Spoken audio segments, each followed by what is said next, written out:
ne bomo vzeli vlogo žrtve, ampak se bomo borili za naše pravice.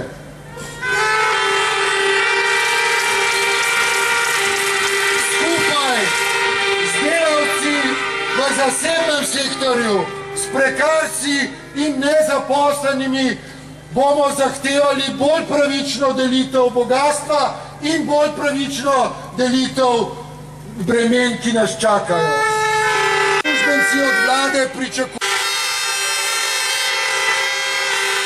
Vaše zahteve so tudi naše zahteve. Bodimo skupaj v tem spopadu za boljši jutri. To, kar se dogaja danes, je krivično in proti tej krivici moramo združiti sile vsi sindikati v Sloveniji.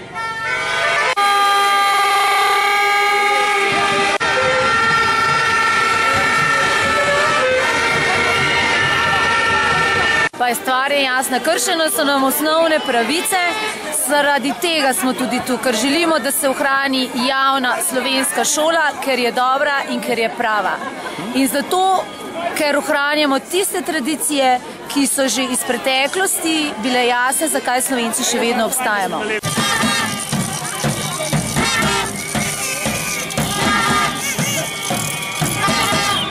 Na spletu piše, da vrtec ni piščančja farma. Kaj sporočate s tem? S tem sporočamo, da če izmislijo zvišati število normativov in zmanjšati število osebja, kot je bilo pripravljeno, da to ne gre, ker dela se na tem, da bi bilo čim več individualnega pristopa, da bi se vsakega otroka čim bolj osebnostno sprejemalo.